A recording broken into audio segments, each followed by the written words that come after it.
नमस्कार। संसद समाचार में आपका स्वागत है। मैं हूं चंद्रशेखर जोशी और आइए सबसे पहले बात करते हैं लोकसभा की। संसद के शीतकालीन सत्र के पहले दिन सोमवार को लोकसभा की कार्यवाही की सुचारू रूप से शुरुआत हुई। पिछले कुछ सत्रों की कार्यवाही से विपरीत इस बार पहले दिन कोई गतिरोध देखने को नहीं मिला और सत्तापक्ष और विपक्ष के सदस्यों ने शून्यकाल और विधायी कार्य में भाग लिया। संसद के नए भवन में विशेष सत्र के बाद ये दूसरा सत्र हो रहा है। लोकसभा ने शीतकालीन सत्र के पहले दिन अधिवक्ता संशोधन विधेयक 2023 को मंजूरी दी, जिसका मकसद अदालत परिसरों में बिचौलियों की भूमिका को खत्म करना है।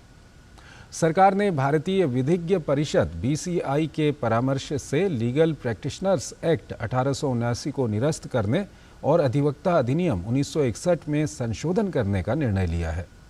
विधेयक का उद्देश्य अनावश्यक अधिनियमों की संख्या कम करने के लिए अधिवक्ता अधिनियम 1961 में लीगल प्रैक्टिशनर्स एक्ट 1879 की धारा 36 के प्रावधानों को शामिल करना है। ये धारा अदालतों में दलालों की सूची तैयार करने और प्रकाशित करने की शक्ति प्रदान करती है। ये विधेयक राज्यसभा से पहले ही पारित हो चुका है। विधि एवं न्याय मंत्री अर्जुन राम मेघवाल ने विधेयक के विषय में कहा कि कानूनी पेशा एक महान पेशा है। विधि आयोग को नई परिस्थितियों के अनुसार न्यायिक सुधार लाने का अधिकार दिया गया था। देश में अदालत परिसरों में दलालों की कोई भूमिका नहीं होनी चाहिए, इसलिए ये महसूस किया गया कि संबंधित अधिनियम में संशोधन किया जाए जिसमें दलालों से संबंधित प्रावधान होने चाहिए। मेघवाल ने कहा कि नरेंद्र मोदी के नेतृत्व वाली सरकार ने यह तय किया है कि उन औपनिवेशिक कानूनों को निरस्त किया जाए जो अनुपयोगी हो चुके हैं। कांग्रेस सांसद कार्ति चिदंबरम ने विधेयक पर लोकसभा में चर्चा की शुरुआत करते हुए कहा कि छोटी अदालतों में छोटे मोटे दलालों के खिलाफ पहल करने के साथ साथ केंद्र को बड़ी मछलियों को पकड़ने के लिए प्रावधान करना चाहिए। उन्होंने कहा कि कांग्रेस इस विधेयक के समर्थन में है, लेकिन जटिल विधिक प्रक्रिया और सामाजिक असमानता के कारण दलाल पैदा होते हैं। भाजपा सांसद जगदम्बिका पाल ने विधेयक पर चर्चा में हिस्सा लेते हुए कहा कि सरकार अपना औचित्य खो चुके ब्रिटिशकालीन कानूनों को निरस्त करने के प्रति वचनबद्ध है। भाजपा के ही PP चौधरी ने कहा कि न्यायपालिका में दलालों की मौजूदगी का नुकसान समाज के अंतिम छोर के लोग उठाते हैं। राष्ट्रवादी कांग्रेस पार्टी की सदस्य सुप्रिया सुले ने विधेयक वापस लेने, स्थायी समिति को समीक्षा के लिए भेजने और एक विस्तारित विधेयक पेश करने की सरकार से मांग की। विधेयक पर कई अन्य सदस्यों ने भी भाग लिया। विधेयक पर चर्चा और मंत्री के जवाब के बाद सदन ने इसे ध्वनिमत से पारित किया। केंद्रीय शिक्षा मंत्री धर्मेंद्र प्रधान ने तेलंगाना में केंद्रीय जनजातीय विश्वविद्यालय स्थापित करने संबंधी एक विधेयक पेश किया। केंद्रीय विश्वविद्यालय संशोधन विधेयक 2023 के उद्देश्यों के अनुसार सम्मक्का सरक्का केंद्रीय जनजातीय विश्वविद्यालय की स्थापना आने वाले वर्षों में क्षेत्रीय आकांक्षाओं को पूरा करेगी। इसमें कहा गया है कि प्रस्तावित संस्थान उच्च शिक्षा तक लोगों की पहुंच और इसकी गुणवत्ता में वृद्धि करेगा और तेलंगाना के लोगों के लिए उच्च शिक्षा एवं अनुसंधान सुविधाओं को सुविधाजनक बनाएगा और बढ़ावा देगा। ये भारत की जनजातीय आबादी को आदिवासी कला, संस्कृति और रीति रिवाजों और प्रौद्योगिकी विकास में निर्देशात्मक और अनुसंधान सुविधाएं प्रदान करके आधुनिक ज्ञान को भी बढ़ावा देगा। आंध्र प्रदेश पुनर्गठन अधिनियम 2014 के तहत तेलंगाना में एक केंद्रीय जनजातीय विश्वविद्यालय की स्थापना अनिवार्य है। केंद्रीय विश्वविद्यालय अधिनियम 2009 विभिन्न राज्यों में शिक्षण और अनुसंधान के लिए विश्वविद्यालयों की स्थापना करने और उनके समावेशन के लिए अधिनियमित किया गया था। समय समय पर कानून में बदलाव किया जाता है। शून्यकाल के दौरान सदस्यों ने लोक महत्व के अलग अलग विषय उठाए। तृणमूल कांग्रेस सांसद सुदीप बंदोपाध्याय ने सोमवार को केंद्र सरकार पर पश्चिम बंगाल का मनरेगा योजना, प्रधानमंत्री आवास योजना और राष्ट्रीय स्वास्थ्य योजना का बकाया धन का मुद्दा उठाया। उन्होंने केंद्र सरकार से इसे तुरंत जारी करने की मांग की। केंद्रीय मंत्री धर्मेंद्र प्रधान ने कहा कि पश्चिम बंगाल सरकार में गरीबों का पैसा लूटा जा रहा है। बंदोपाध्याय ने कहा कि केंद्र द्वारा पश्चिम बंगाल के लिए मनरेगा योजना, प्रधानमंत्री आवास योजना और राष्ट्रीय स्वास्थ्य योजना के लिए आवंटित धन रोक लिया गया है। उन्होंने कहा कि केंद्र ने पिछले 2 साल से पश्चिम बंगाल के बकाया 18,000 करोड़ रुपए का भुगतान नहीं किया है। तृणमूल कांग्रेस सांसद ने कहा, पश्चिम बंगाल को बिना देरी के ये धन दिया जाना चाहिए।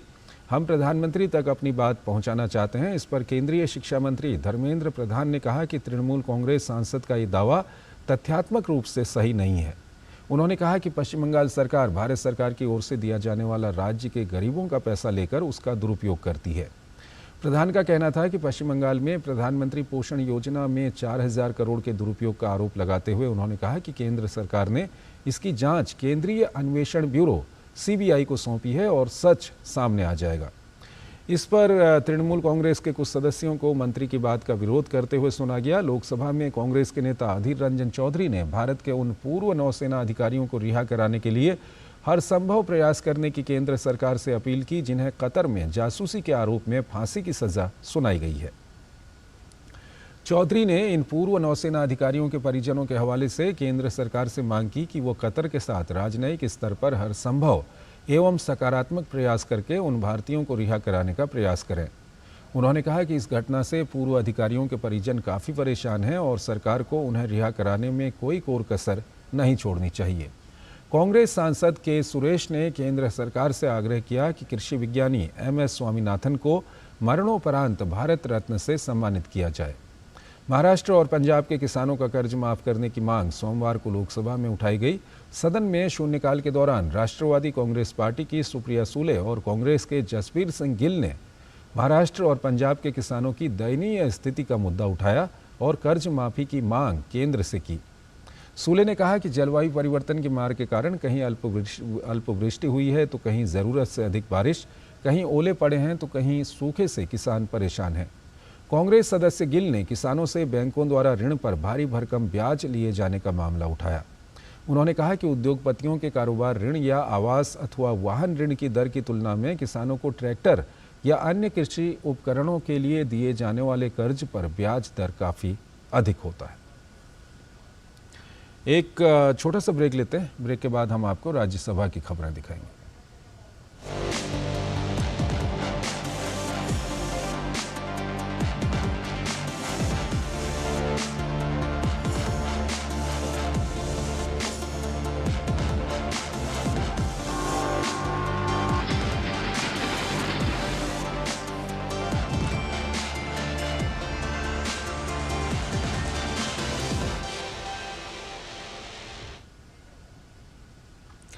स्वागत है ब्रेक के बाद और आइए अब बात करते हैं राज्यसभा की। राज्यसभा में मार्क्सवादी कम्युनिस्ट पार्टी माकपा के सदस्य PV शिवदासन ने सोमवार को उत्तराखंड की सिलक्यारा सुरंग के ढहने का मुद्दा उठाया और संबंधित कंपनी पर सुरक्षा उपायों को लागू नहीं करने का आरोप लगाते हुए इस प्रकरण की जांच की मांग की। सदन में शून्यकाल के दौरान ये मुद्दा उठाते हुए शिवदासन ने इस घटना को बहुत दर्दनाक बताया और सुरंग बनाने वाली कंपनी पर सभी सुरक्षा उपायों, नियमों और मानदंडों का उल्लंघन करने का आरोप लगाया। उन्होंने कहा कि सिलक्यारा हादसा एकमात्र घटना नहीं है और इस तरह की घटनाएं क्षेत्र में पहले भी हो चुकी हैं। भाजपा के अजय प्रताप सिंह ने कहा कि शिवदासन के इस घटना पर अपने विचार हो सकते हैं, लेकिन प्रधानमंत्री नरेंद्र मोदी के नेतृत्व वाली सरकार गरीबों की भलाई के लिए प्रतिबद्ध है। उन्होंने श्रमिकों को सफलतापूर्वक निकालने के लिए प्रधानमंत्री मोदी, उत्तराखंड के मुख्यमंत्री पुष्कर सिंह धामी, केंद्रीय मंत्री VK सिंह और बचाव अभियान में शामिल सभी लोगों के प्रति आभार व्यक्त किया।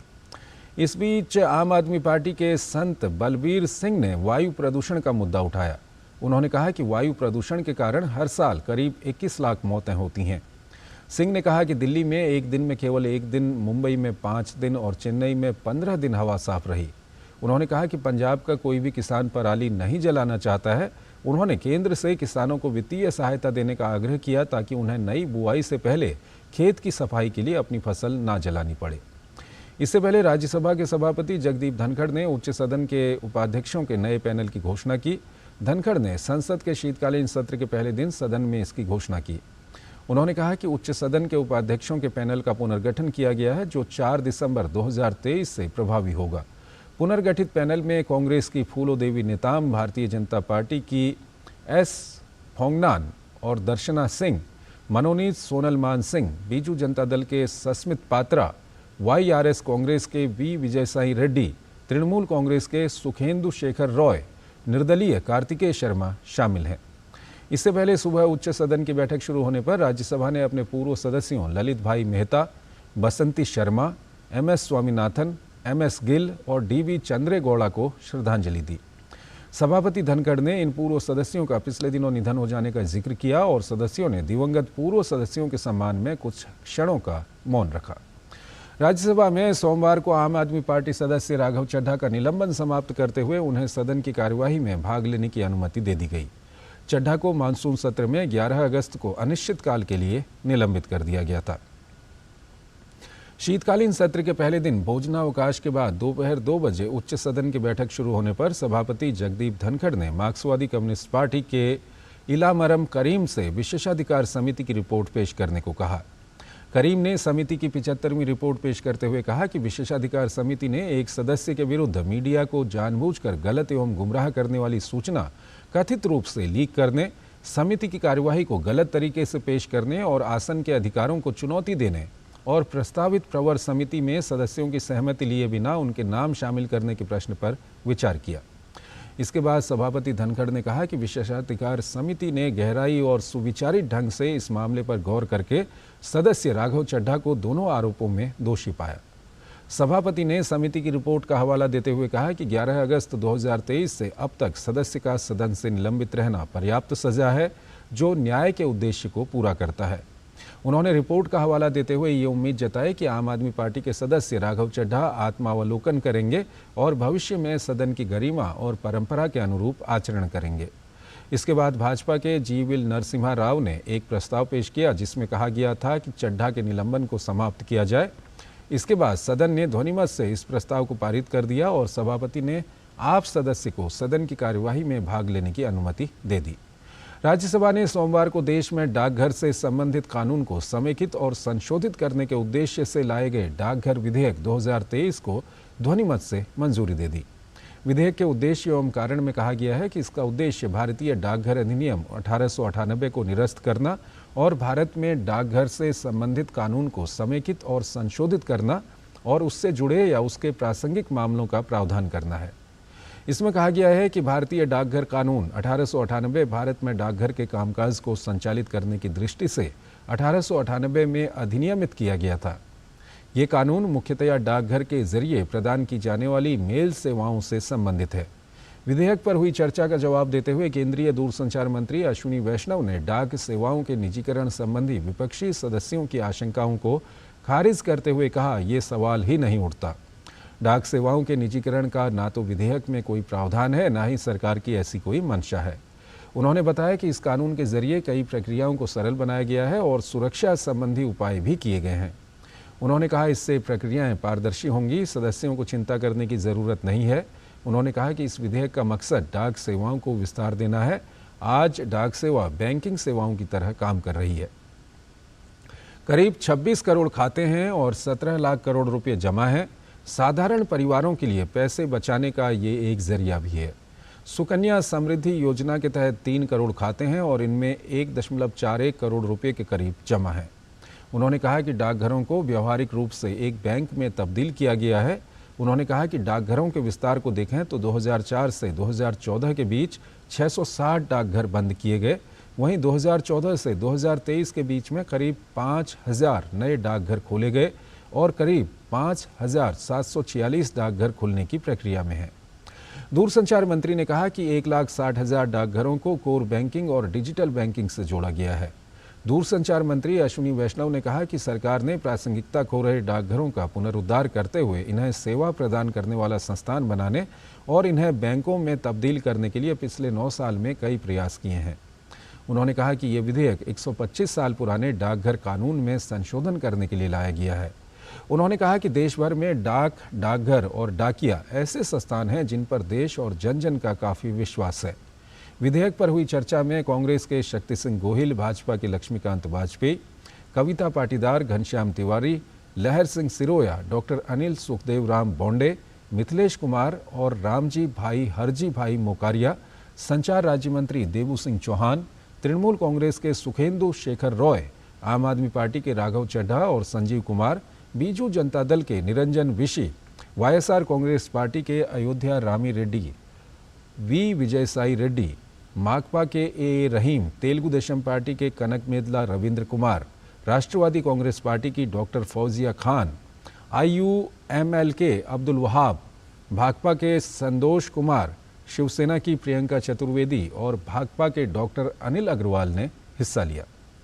डाकघर विधेयक के पारित होने के बाद उच्च सदन में वाईएसआर कांग्रेस पार्टी के सुभाष चंद्र बोस पिल्ली, राष्ट्रवादी कांग्रेस पार्टी की डॉक्टर फौजिया खान, भाजपा के नरेश बंसल, धनंजय भीमराव महादिक और GVL नरसिंह राव, जदयू के अनिल प्रसाद हेगड़े और माकपा के डॉक्टर V शिवदासन ने विशेष उल्लेख के जरिए लोक महत्व से जुड़े मुद्दे उठाए। इसके बाद शाम करीब 5:30 पर उच्च सदन की बैठक कल मंगलवार को सुबह 11 बजे तक के लिए स्थगित कर दी गई। तो संसद समाचार में फिलहाल इतना ही। आप बने रहिए DD न्यूज़ के साथ। नमस्कार।